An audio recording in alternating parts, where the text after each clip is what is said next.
My friends, why does God permit wars? Why does God permit suffering on this earth? Why does He permit poverty?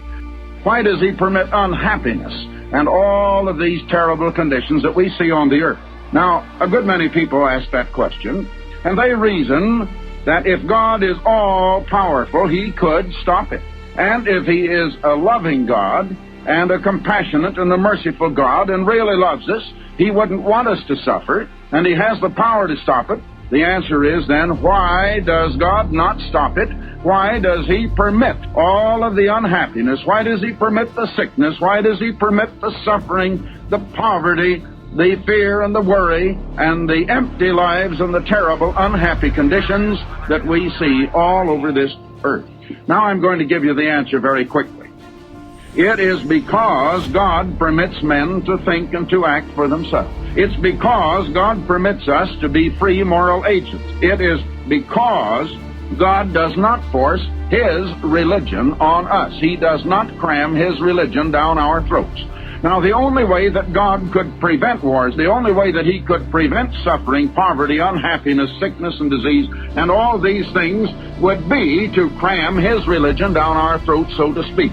The reason is because God is permitting man to do as man seems to think is right. And there is a way that seems right to a man. It seems so right, but the end thereof are the ways of death. Now that happens to be true. That's just a plain fact. Not very many people believe it, I know, but it's a fact. It's a fact you can't get around.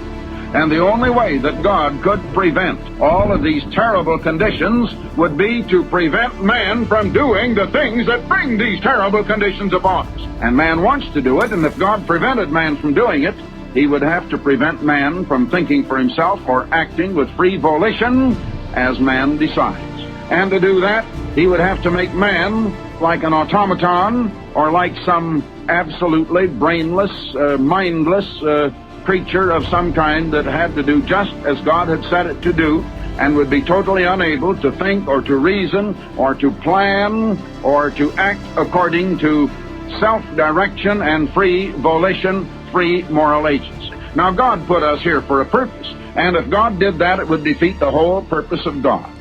You know, for 6,000 years, we've been going contrary to God's ways. That's why we have wars. That's why God is allowing war, my friends. Now, that 6,000 years that God allotted for man to go his own way is almost over. We're coming to the place where man would destroy human life from off this planet. And God is soon going to intervene, my friends. He is going to send Jesus Christ to this earth to save us from ourselves and to rule the world. That, my friends, is the glad, the happy time that is coming after we have learned a few more lessons. For Godspeed that day. Subscribe to this channel for upcoming Herbert W. Armstrong content.